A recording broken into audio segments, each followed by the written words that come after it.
Good evening. Warm welcome to you all for our second public lecture this week.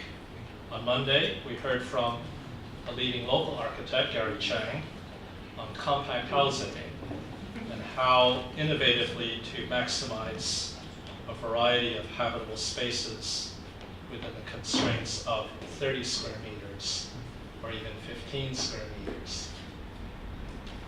So for students, I hope that you were able to gain some useful insights for your own micro-housing designs in the studio.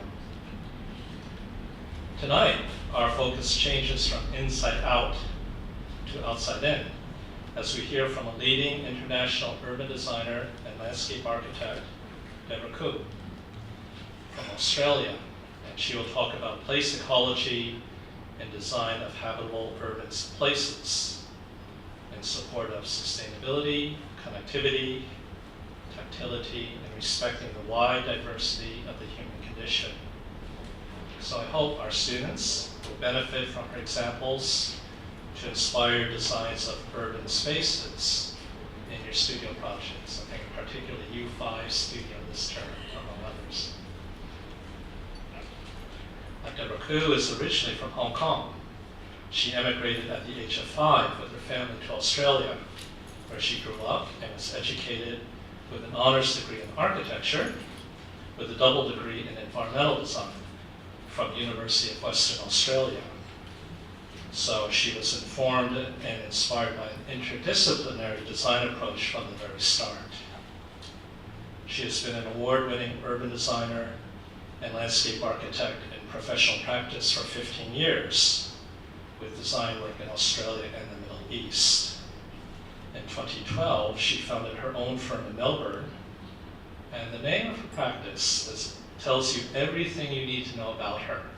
It is called All Is Design.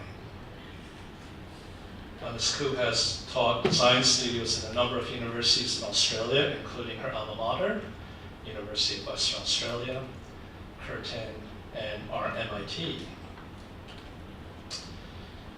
Recently, Ms. CUHK returned here about 18 months ago to join the Hong Kong government as head of greening and landscape section of the Development Bureau, which I have to say is a uniquely unusual career path, especially for a designer. Why would you do this? I hope you will explain.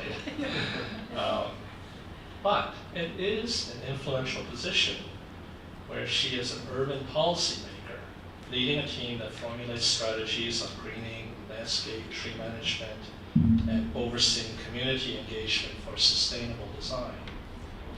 As a policymaker, one has the potential to affect positive changes at a larger scale than we as designers one project at a time.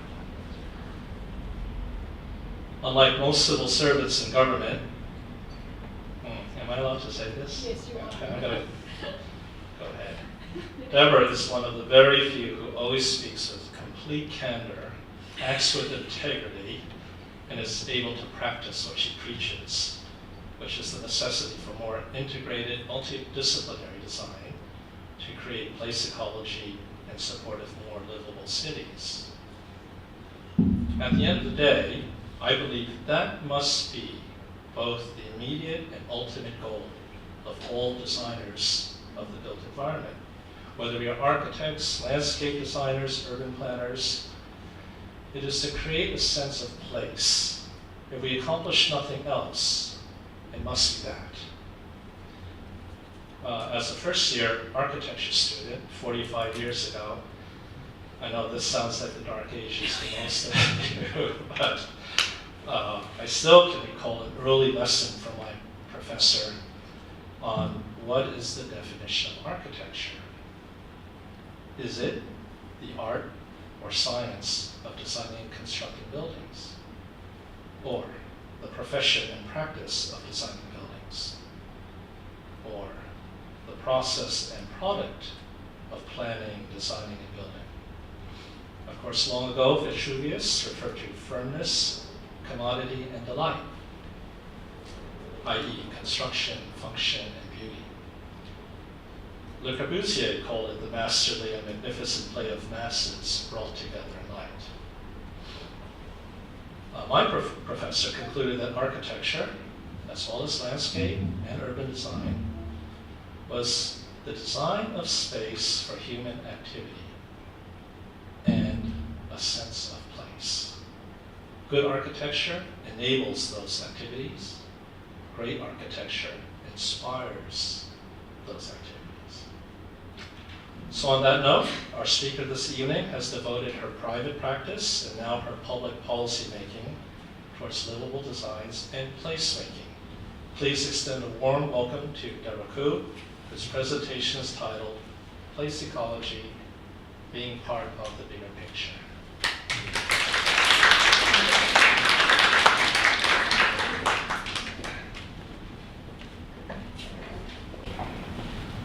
Nelson, thank you very much for the most generous introduction I think I've ever had, really.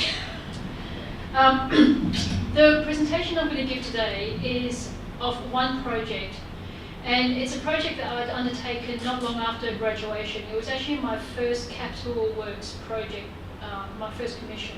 Okay, so for those who are close to graduation, for those who are aspiring to graduate, I suppose one of the reasons why I like to present this this project is the idea that what you study here, how you think here, you do actually practice in the real world. The difference is whether you choose to do that or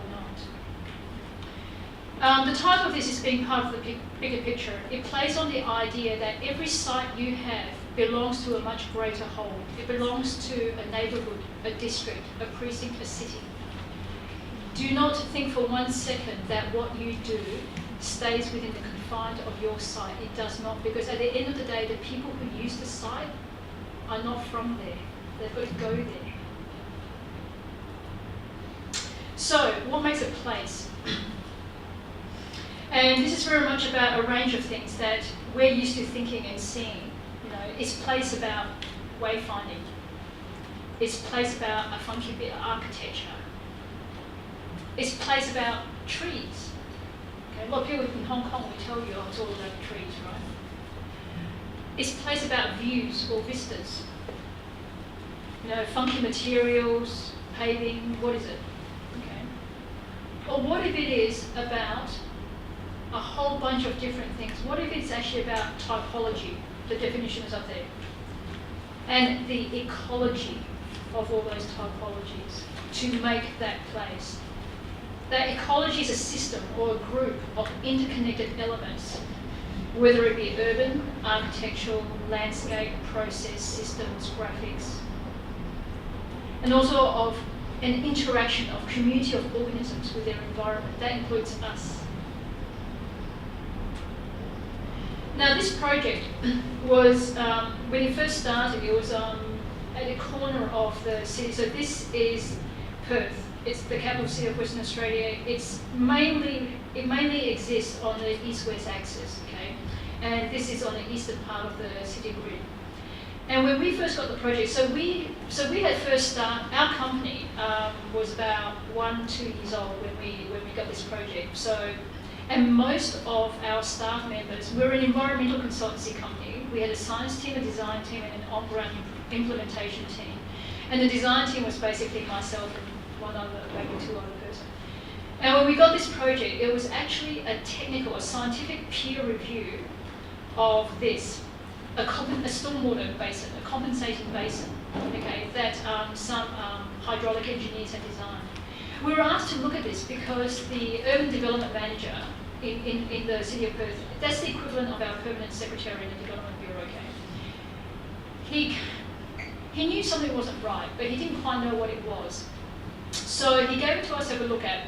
The budget was zero. It was nothing money, okay? It's kind of short change. When we got the study to look into this, we thought to ourselves, we can't just do a peer review on this, okay? This isn't about science. This is about city. It's about urbanism. It's about place. Look at the site. It's prime real estate. It's right on the water's edge. It's not about what we put here now. It's about its consequence in the future. And we had a choice. We had an opportunity to make that decision that do we want this stormwater treatment basin for the next 20 years on this site, or do we want something else?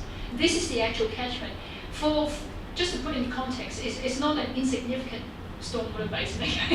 It treats the entire eastern, urban grid. So it was an important basin, but for us, it's just a stormwater basin, right? So for our, nothing money commission, what we did was we did the scientific review, the front end of the document, and that was 1/3 of the document. For the next 2/3 of the report, we submitted an urban design and landscape proposal to the client. We studied the entire city grid because to understand what was going on that piece of land, not now, but into the future, we had to understand the city and the potential growth of that city.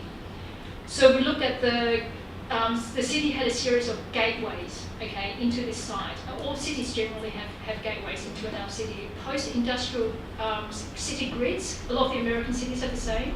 It's based on the old medieval gates into and out of the city. So this site was actually part of what they call the Eastern Gateway, which was actually one of the most important gateways into the city because it was the only access road from the airport. So every tourist had to go through this area to get into town. We looked at all the pedestrian network, which was very western based, because this part of the city was yet to be developed. Now, understand the possibility, the potential of architecture as a marker of absence. Because of the absence of pedestrianisation here, we knew this would be eventually a growth district. It's an urban inevitability because of the strength of the east-west axis of the urban grid. We then looked at the land use. Again, it was very stacked towards the western side of the city. But we knew there were a lot of development happening here. We were looking at the future. And then we started to look at how people move through the city. We followed, of course, I was teaching at this time, so I sent a whole bunch of students. And at the time, our studios had 30 students, So I sent 30 kids, out following complete strangers, stalking them. and basically watching how when people go into public open space, their path disintegrates from the grid because they're no longer regimented by the road network. They walk the shortest possible, most efficient distance. This information is important because what it tells us is not about designing in plain view, because the only people that see it are not even people, they're seagulls and birds. We need to design on the ground, how people would actually move through the space. So the other thing we started looking at was your typical, planning element of spatial Venn diagrams. But we looked at it a little bit further than that in terms of the intensity of walking distance, because Perth is very sprawled. It's not like Hong Kong where it's dense and compact and there's something to see and you meet a person every 5 metres. You can walk for 1 kilometre in Perth and not meet anyone, to this day. So we started looking at the different variations in different walking distances and came up with what we call the zones of spatial intersections. And these zones of spatial intersections were really revealing because what it told us about our site was that it's not special. Because as designers, we all think our site is a special site because it's ours and we're going to design this beautiful little jewel in that site. Get over yourselves. The site's not that special. But we knew the sites on either side of us were special, so what we knew we needed to do was to be part of the bigger picture. We needed to design a site that would pump people to those major elements, that they can stop and pause in our site, but that they understood it was a continuation of an actual city story, a city narrative. The site was also very revealing from an environmental perspective, and this is something that I strongly believe in. It's about the history and the heritage of a place. And all the information you ever need can be found in the history of the place. Now, this site wasn't given land. It was called Point Fraser because there used to be a point. But when the white settlers came along, they reclaimed the foreshore edge. And typical, settlement practice, what we do in Australia is we reclaim our prime waterfront space by turning them into rubbish tips. So this was all infilled with rubbish because that's what we do, right? Because we're Australians, how weird. The other really revealing thing was these series of paleo channels. These are ancient rivers from hundreds of thousands, millions of years ago. Now that's revealing because this tells us that this site, even with a peninsula on it, is not land. It's geotechnically highly unstable. And there's certain areas of the site where if you stood on it, on lawn, you jumped up and down, it's bouncy. That is the state of the geotechnical condition, okay? And this is one of the images just to show you it's absolutely, there's absolutely nothing there. So from this design proposition, which is the map of, I think, 1888, we established an urban design proposition, not just for this site, but it was an urban design proposition for the entire river's edge. And that design proposition is about the relationship between the water and the land. And we were very specific about putting the water first, because if you look at this, it's the water that has carved the landscape that we inhabit. It's not the other way around, not here. So how do we start to translate that into a spatial dialogue and an urban proposition for the city? We did that by using the design technique of folding and of folded space. We chose the technique of folding to literally and metaphorically and spatially fold back the reclaimed land to reveal the histories and the stories of what was originally there. But the thing is, when you fold, whatever you do, it plays the laws of physics. Every action has an equally important reaction. So, let me just take this back. So when you take a piece of paper, okay, and you fold it, you are literally folding material, you're folding matter, but also you're folding volume.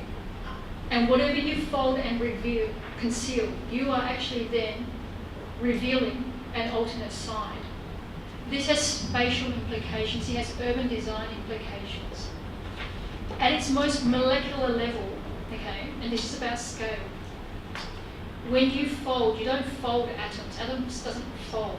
What they do is they move apart, they split, they halve, they incise.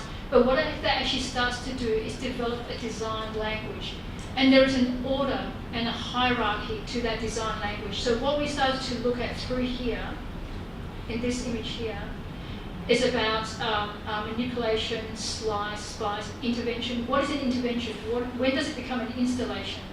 When does the folding, okay, get to a point where it splits and tears, and the ground plane or the paper literally burns up? You know when you cut a piece of card with a scalpel, okay? You're not actually cutting the card. All you're doing is pushing a whole bunch of paper apart. You know how you get the ridging when you cut card and then you've got to scalpel all that away?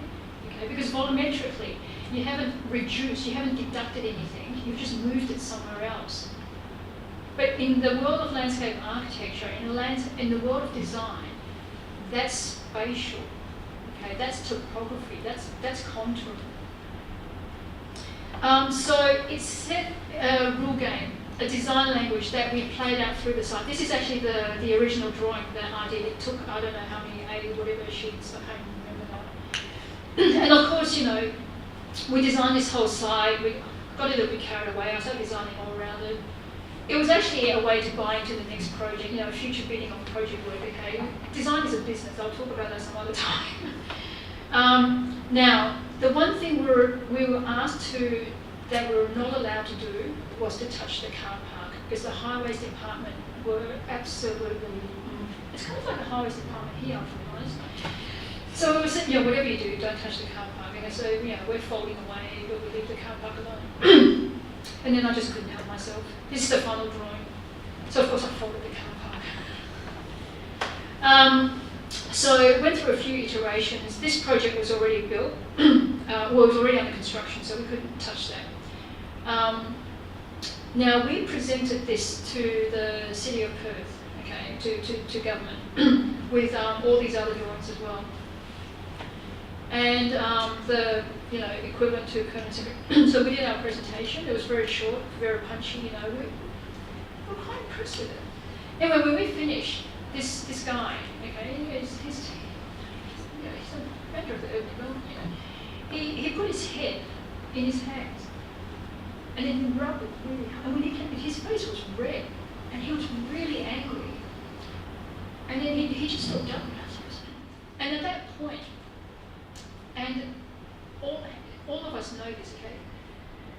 We've seen it, we've heard it, we've done it ourselves. At that point, your natural response is to take a step back. You start talking about the site values and qualities. You go back to your site analysis. That's what we do, right? We all do this. And then I thought, okay, what exactly do you mean by that? And the reason why I asked that question was because I had spent 5 years studying architecture, doing pin-up cribs, okay? And it's the most valuable lesson I had ever learned.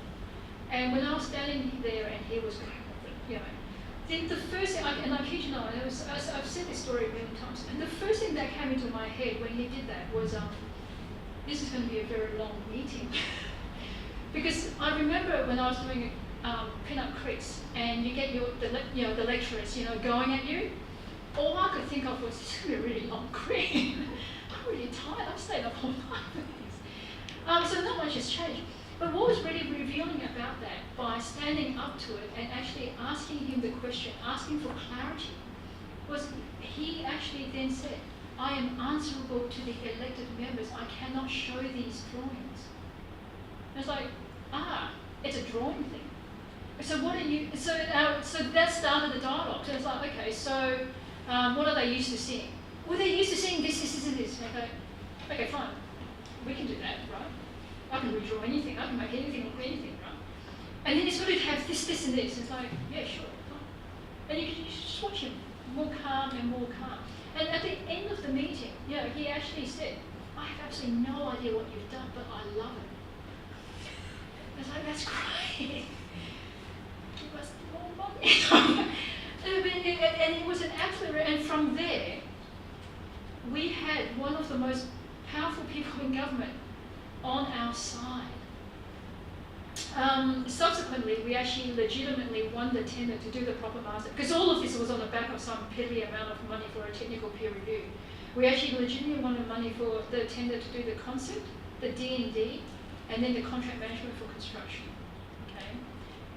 By winning those 3 tenders, we had then cornered the market on foreshore design work for the whole of Perth metropolitan region. No one could touch us. Not because we won the 3 tenders, but because we won the 3 tenders on the strength of the design. Every council wanted a piece of excellent design. So I need to be indisputably clear about this, okay? It is not about how much stuff you load on the site. It is about the quality of your design thinking and the discourse you add to the future of the city. There are a number of things we did with the design. The hidden agenda to this design are actually these 2 drawings. We had designed for the 1 to 20 flood and the 1 to 100. Because this is all reclaimed land, it's all flat. And every winter on a 1 to 1, 1 to 2 event, the entire foreshore floods. When we built this park, we built it so that it was like a sponge, and you hear the term, the catchphrase now, sponge city, okay? This was actually one of the first water-sensitive urban design projects in the world. One of the reasons why this project was so well publicised and took us over, because it was actually the first sponge project, I suppose, but water-sensitive urban design project. And to this day, this is still the only section of the road that does not flood in the city. And the first thing we did with the design was we demolished the sea wall. Because we didn't need it. Because we had whatever hectares of land absorbing the flood. And it's this idea of returning the landscape, the relationship between the water and the land. What is that relationship? This is where they come together and dance. Every winter, this is what they do. So this was then the stormwater treatment wetland, which has become a very significant interpretation focal point. And the City of Perth, every Environment Day, they still hold it out on this side. I suppose it's an easy win. The entire landscape captures on-site and off-site surface runoff stormwater treatment and reuse. This was the first site to actually reintroduce the native marine ecology back to the river. The local birdwatching society, they had realised birds were coming back that they had not recorded since the Second World War. This is the kind of habitat we can actually create. This is an amphitheatre because every council, every government wants an amphitheatre somewhere in all their parks. I have no idea, but anyway, we designed it at 500 height so that as it flooded, you could very easily measure the flood level. This is a view of the stormwater treatment wetland. This is the boardwalk that went out into the wetland. Now, in the folding process, this boardwalk never went to the other side. And usually what happens in design is you start in D&D, is you manipulate the design. That is called cheating. If we had extended the boardwalk, we would have cheated. It would have been a compromise on the design just to meet someone's request. We didn't fold it through, we kept it shut so that it became an outdoor classroom. And I don't know how many of you guys have really taught little kiddies, but the primary school, the West Australian education system loves this site because you just need one teacher at the front and one at the back because the kids can't go anywhere else in this boardwalk, they can't keep running around. So you have a captive audience. It's about looking at your design and looking at the possibilities and opportunities for things that you can encourage, things that you can inspire, and things that you don't even plan for or even think about. When we folded, every piece of colour and material had a code. It had served a certain function. I think it's the next one. Okay. Oops, sorry. We also folded the signage, the interpretation signage. The working title for the signage type 2 was called Wobbly. Unfortunately, the members of the public caught onto that and they still call it Wobbly. This is signage type 1, signage type 2 being signage type 3 that we lovingly call Stumpy. But it's about designing a suite of signage that's accessible. It's about doing things like this, where someone in a wheelchair can wheel right underneath, okay? Equal access. And kids love this because they can pour all over the back and trace their way through. It's stuff that you can read when you're on a bicycle. It's stuff that can exist in the landscape environment. So this is WR350, weather-resistant grade 350 steel, or what you guys know as Core 10. The whole idea of this site as folding was to eventually return all the elements back into its landscape. This thing is intended to just keep corroding. We designed the braille on the seating that spoke of the indigenous, the original Noongar tribes that had inhabited this site before the white settlers came. And also looking at the different materials palette, we folded the boardwalk so you can see the different boardwalks. A lot of the time I see a lot of projects where you guys just Photoshop the material. Yeah, it's there, it's a design element. And it's always quite unfortunate when you guys just slather on the material like paving or boardwalk. When there's such an opportunity to carry through. Mitch Van Rohe had always said, God is in the details. But if you don't do it right, it's the devil is in the details. So what would you rather have? And I'm not even a religious person, but I know what I would choose. Now, pay note to those braille. I'll get to that again in a second.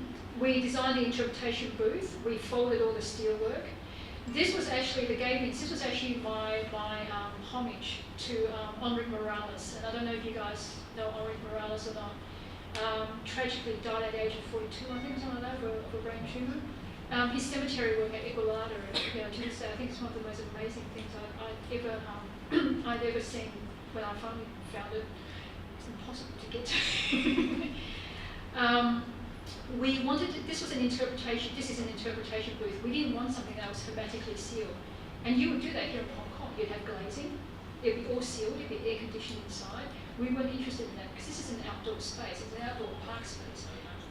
But if you put enough dirt on top of this and develop enough thermal massing, it regulates the temperature, it's actually fine. We orientated so that it was away from the western sun, it's okay.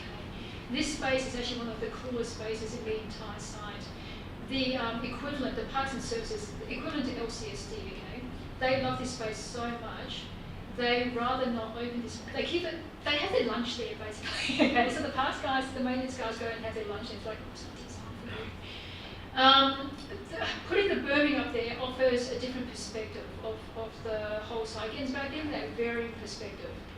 We had designed the seating so that you can sit any which way you want, because we're not in the Victorian era. We don't need the Victorian park benches where you just, kind of sit like a kangaroo, as far as I'm concerned. We cross our legs, yeah? We kind of lay back. We have our laptops. Even back then, we have laptops, okay, back then. It's okay. And a range of other, stuff that we have with us. And let the urban furniture account for that.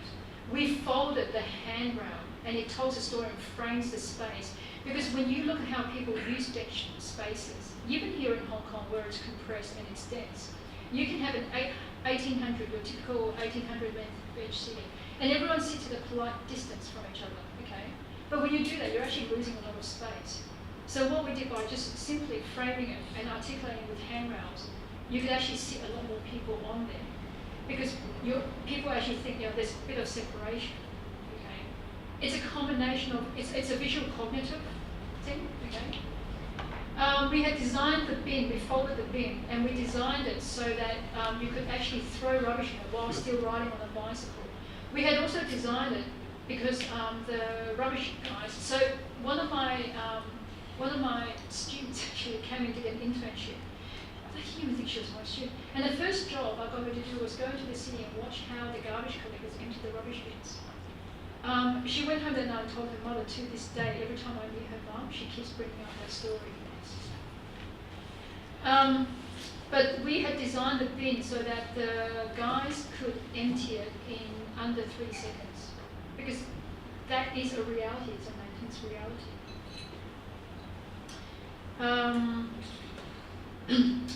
We also designed, so this is a typical maintenance gate that we designed for this park. It's not your typical maintenance gate that you see. Your typical maintenance gate is just, a triangulated truss.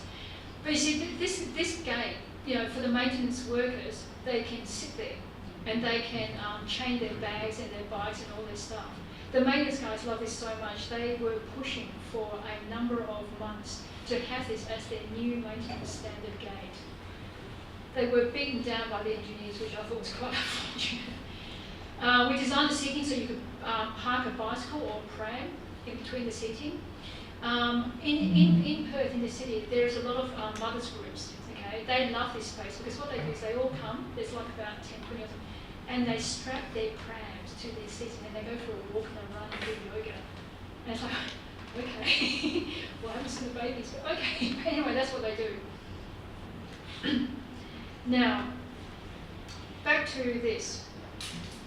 So when the site was finally finished, the Disability Access Working Group were given a tour of the site to orientate themselves through the site. And it wasn't this boy, it was another boy. There was a mother and child there, and you could tell the kid was getting bored because we were there, we were walking with them in case they had questions. And she put this kid, not this kid, up on a seat, and she went off to listen to the tour. And this kid started mucking around, playing on a seat, and we were listening to the tour, and all of a sudden this kid screamed. And we just freaked out because we thought there was like some, steel shrapnel, or something, in the bowl. And he screamed, and Mum, turn around, freaking, whoa. And we're freaking out, I said, Mum, I can read. And it turns out this 5-year-old boy was blind. And he was playing on this brow, and he realised that he could actually read. And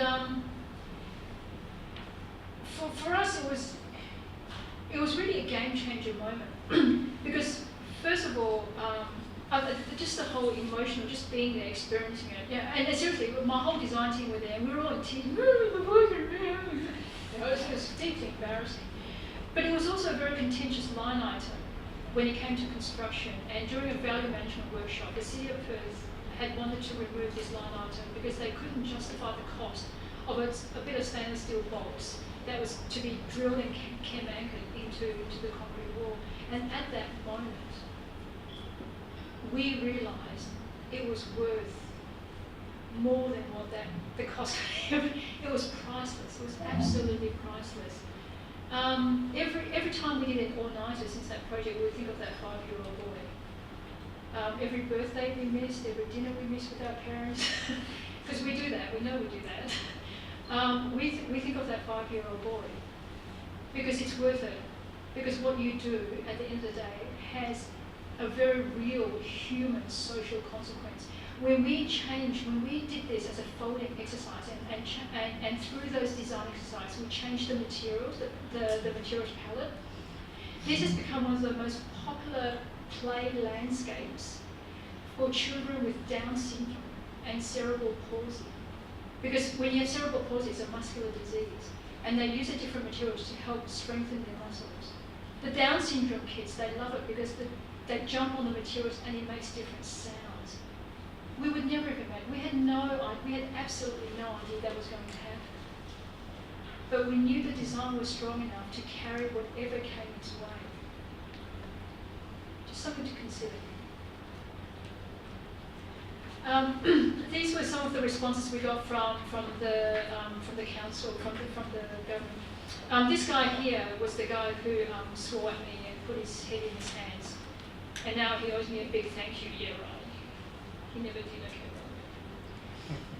Okay. But what's really interesting, what we were really enamored with, was the response that it's possible when you have applied science, engineering, architecture, provide a sound understanding of maintenance issues. Sound understanding of maintenance issues, you need to understand, this was my first capital works commission, okay? I didn't have to experience those sound understanding of maintenance, but I just had a general public, real world, practical view of what design should do.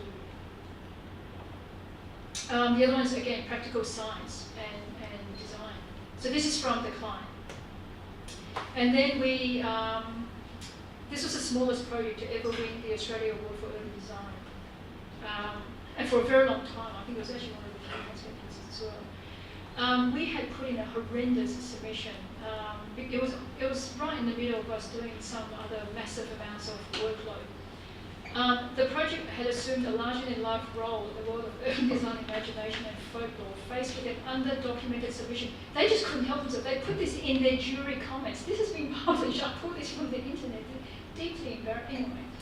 But the jury, however, was able to quickly glean rich web-based. You need to understand, back then, the internet was not as loaded as what we have now, okay? But all the web-based information was actually loaded by the community. Okay? We didn't plan anything. We weren't gaming the system. And then these were comments from the local community groups. Okay, so on the back of that, there is actually something called a Claysbrook Catchment Group. It is a community group to monitor the stormwater quality of the treatment wetland. How niche is that? Weird. But they love it, and they hold regular tours of the site. And the part I really love is this bit. The part people really react strongly to is the car park. The car park, by the way, that we're not allowed to touch, but we did, okay? I think the notion that a car park can include vegetation and look nice is really mind-blowing. I think that's absolutely hilarious. It says everything about our culture, really, when you do that. And there are lots of things to blah, blah, blah. But basically, what all this starts to mean is a sensibility of place. That when you actually design with place as the key driver to your development and the people, the community as the heart, I think it's amazing what you can achieve. This is actually a photo of the site under construction. And just a little story. This area here was so geotechnically unstable that the contractors, one of their bulldozers, started to sink. And there was this mad scramble to get another dozer to chain it and pull it. Like, if it just did sink, it was going to sink 70 metres into the ground. Okay? So when we have land and there is formation, it is actually called a landscape. And that landscape in an urban environment contains a city.